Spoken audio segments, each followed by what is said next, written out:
Assalamualaikum warahmatullahi wabarakatuh. Perkenalkan saya Marati Fajrin dengan NIM 24011566474. Pada kesempatan saya ini, saya akan membahas terkait ringkasan topik 1 sampai 4 mata kuliah Filosofi Pendidikan Indonesia yang telah saya pelajari selama 1 semester ini dan penerapannya pada kegiatan PPL PPG di SDN Cijantung 03 Pagi. Berikut merupakan topik yang akan dibahas, yaitu topik pertama ada perjalanan pendidikan Indonesia, topik kedua ada pendidikan Ki Hajar Dewantara, topik ketiga ada identitas manusia Indonesia, dan topik 4 Pancasila sebagai fondasi pendidikan Indonesia. Topik pertama yaitu membahas mengenai perjalanan pendidikan Indonesia. Ki Hajar Dewantara yang dikenal sebagai Bapak Pendidikan Indonesia telah memberikan jasa yang sangat berarti dalam perjalanan pendidikan Indonesia sampai saat ini. Semboyan yang diciptakannya ditetapkan sebagai dasar pendidikan di Indonesia, yaitu Ing Arso Sung Tulodo, Ing Madya Mangunkarso, dan Tuturi Handayani. Artinya adalah di depan memberi teladan, di tengah memberi dampingan, dan di belakang memberi dorongan. Prinsip atau semboyan ini harus dipegang teguh dan dijalankan oleh para guru atau pendidik yang ada di Indonesia. Selanjutnya ada perbedaan pendidikan sebelum kemerdekaan Indonesia dan pendidikan setelah kemerdekaan Indonesia. Sebelum kemerdekaan Indonesia, pendidikan yang ada di Indonesia cenderung eksklusif dan hanya dapat diakses oleh kalangan tertentu saja seperti elit kolonial dan orang borjuis yang berorientasi pada penjajah. Kemudian pendidikan setelah kemerdekaan Indonesia cenderung lebih eksklusif dan dapat diakses oleh seluruh kalangan masyarakat, walaupun saat ini masih diperlukan pemerataan pendidikan. Pendidikan setelah kemerdekaan Indonesia berorientasi mencerdaskan kehidupan bangsa. Berikut ini merupakan aksi nyatanya. Gambar pertama merupakan foto bersama pihak kampus dan pihak SDN Cijantung 03 Pagi pada saat serah terima kegiatan PPL kepada SDN Jawa. Ada foto gambar pada saat saya mengajar di kelas 1 pada saat melakukan praktek pembelajaran terbimbing. Selanjutnya, topik kedua yaitu dasar pemikiran Ki Hajar Dewantara. Pertama, kita akan membahas arti dan maksud pendidikan. Kata pendidikan dan pengajaran itu seringkali dipakai bersama-sama. Namun, Ki Hajar Dewantara menganggap bahwa pengajaran dan pendidikan merupakan dua hal yang berbeda yang berkaitan satu sama lain.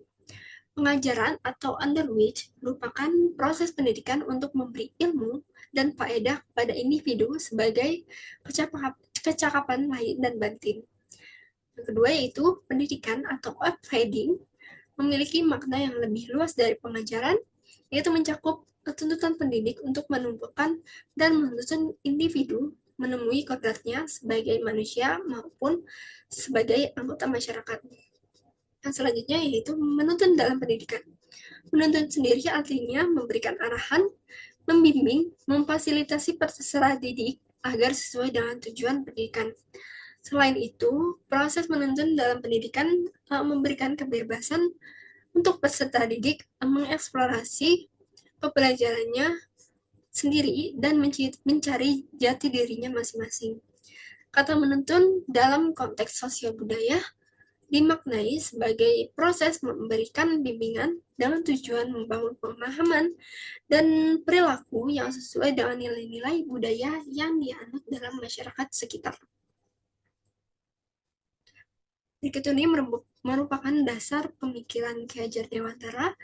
Yang pertama yaitu ada kodrat alam dan kodrat zaman. Kodrat alam sendiri menekankan pada kemampuan individu sesuai bakat, minat, potensi, dan yang terbentuk berdasarkan lingkungannya masing-masing. Sedangkan kodrat zaman menekankan pada kemampuan individu untuk memiliki keterampilan dan kemampuan yang sesuai dengan zamannya masing-masing. Yang kedua yaitu ada budi pekerti. Budi pekerti merupakan perpaduan antara cipta atau aspek kognitif dan karsa atau aspek afektif sehingga menciptakan karya atau aspek psikomotor. Sebagai seorang guru sendiri, selain mengajar dan mendidik, penting juga untuk menumbuhkan budi pekerti peserta didik agar mereka bisa sepenuhnya menjadi manusia yang sebagaimana mestinya. Yang tiga ada sistem Among. Sistem Among merupakan proses pendidikan yang dikenal dengan Ing Ngarso Sungtulodo, Ing Madya Mangkarso, dan Tuturi Handayani. Sistem Among sendiri didasarkan pada kodrat alam dan kodrat zaman untuk menciptakan budi pekerti yang baik dan bermanfaat pada setiap individu yang hidup. Berikut ini merupakan penerapan disiplin budaya disiplin.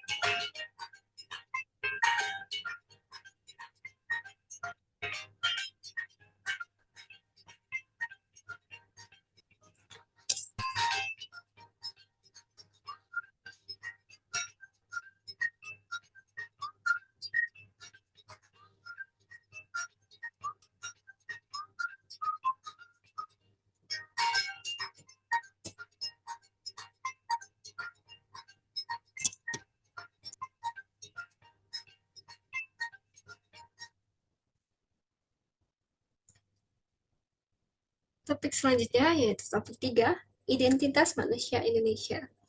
Identitas manusia Indonesia sebagai manusia Pancasila dan berkebudayaan menjadi landasan dalam implementasi pendidikan di Indonesia.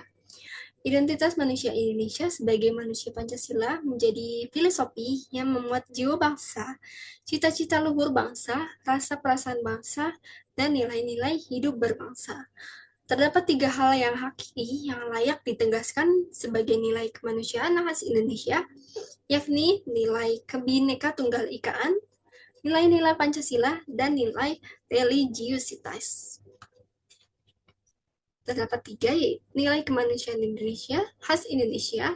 Pertama yaitu Kebhinneka Tunggal Ikaan.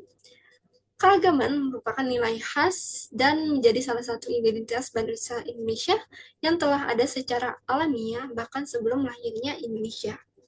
Dengan beragamnya pengalaman hidup, budaya, bahasa, suku, ras, kepercayaan, dan tradisi, semua itu memuat nilai-nilai yang menjiwai dinamika hidup bersama dengan corak yang berbeda-beda yang disebut dengan Bhinneka Tunggal Ika.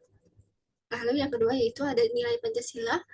Pancasila merupakan intisari yang merangkum nilai-nilai, jiwa, dan semangat hidup yang dihidupi oleh orang-orang Indonesia yang selalu menjunjung tinggi nilai gotong royong. Sila-sila Pancasila memuat imperatif etis untuk hidup bersatu, bertanggung jawab, bekerja sama, hidup adil, dan bermusyawarah atau bergotong royong untuk memenuhi kebutuhan hidup serta setiap pribadi dan bersama dalam segala dimensinya. Yang tiga yaitu nilai religiusitas. Nilai religiusitas merupakan inti dan daya agama. Sikap religius kosmik atau spiritualitas kosmik mestinya menjadi jiwa dalam mengembangkan visi kemanusiaan Indonesia. Spiritualitas kosmis merupakan titik tolak dan titik temu berdialog untuk mencari jalan-jalan bersama, mengembangkan hidup bersama yang integral dan ekologis secara dinamis dan kontinu dalam keragaman budaya Indonesia. Berikut merupakan salah satu contoh adanya Bhinneka Tunggal Ika. Pada gambar tersebut, mencerminkan budaya Bhinneka Tunggal Ika yang terdapat berbagai keragaman individu di dalam satu kelas. Ada yang berbudaya Batak, Sunda, Jawa, maupun Betawi. Lalu ada juga anak-anak yang beragama Katolik, Protestan, dan Islam.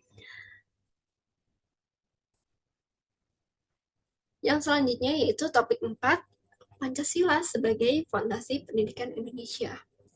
5 sila Pancasila memuat nilai-nilai luhur kehidupan berbangsa dalam perjalanan sejarah yang panjang. Sila-sila pertama adalah ketuhanan yang Maha Esa yang memuat nilai religiusitas. Lalu istilah kedua yaitu kemanusiaan yang adil dan beradab memuat nilai kepedulian dan kemanusiaan. Istilah ketiga adalah Persatuan Indonesia yang memuat nilai persatuan dan nasionalisme.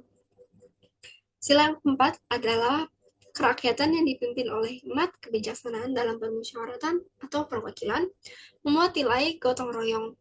Lalu yang terakhir, sila kelima adalah keadilan sosial bagi seluruh rakyat Indonesia memuat nilai kesejahteraan. Pancasila menjadi entitas dan identitas bangsa Indonesia dalam kebinekaan dalam setiap latar belakang kehidupan sosial budaya, ekonomi, dan agama. Dalam hal pendidikan sendiri, penguatan nilai-nilai Pancasila pada peserta didik dituangkan dalam profil pelajar Pancasila yang membuat dimensi beriman, bertakwa kepada Tuhan Yang Maha Esa, dan berakhlak mulia, berkebinekaan global, gotong royong, kreatif, bernalar kritis, dan mandiri. Berikut ini merupakan dimensi profil pelajar Pancasila. Yang pertama yaitu beriman dan bertakwa kepada Tuhan Yang Maha Esa dan berakhlak. Tujuannya yaitu peserta didik sendiri diharapkan memiliki sikap religius dan toleransi dalam kehidupan sehari-hari mereka. Yang kedua yaitu ada berkebinekaan global. Tujuannya sendiri yaitu peserta didik diharapkan mampu berpikir terbuka dan menghargai keberagaman orang lain dalam suasana yang multikultural. Yang ketiga ada gotong royong. Peserta didik dilatih untuk membentuk empati, kepedulian, dan aktif dalam kegiatan sosial yang ada di masyarakat. Lalu yang keempat yaitu ada mandiri. Peserta didik dilatih untuk bertanggung jawab atas dirinya sendiri dan dapat terus mengembangkan diri dalam hal yang positif. Lalu yang kelima ada bernalar kritis. Peserta didik diharapkan mampu membuat keputusan yang berdasarkan logika dan fakta serta dapat berpikir reflektif. Lalu yang terakhir ada kreatif.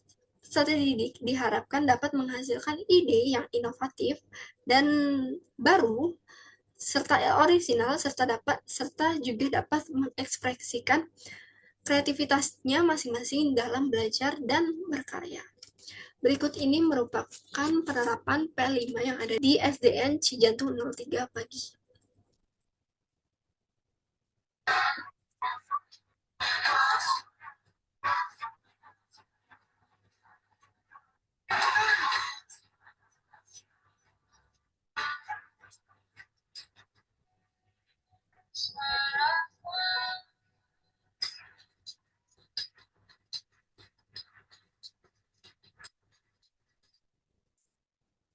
P5 yang diterapkan di SDN Cijantung 03 Pagi ini sendiri bertemakan mari merayakan perbedaan dan mengenal budaya Nusantara. Tujuannya agar supaya peserta didik dapat mengenal budaya-budaya yang ada di Indonesia serta dapat menghargai berbagai macam keragaman yang ada di Indonesia dengan cara menampilkan macam-macam budaya yang ada di Indonesia serta melatih untuk peserta didik dalam membangun kepercayaan dirinya di depan orang lain. Mungkin sekian yang dapat saya sampaikan. Kurang lebihnya mohon maaf. Dan terima kasih. Wabillahi taufik wal hidayah. Wassalamualaikum warahmatullahi wabarakatuh. Sampai jumpa.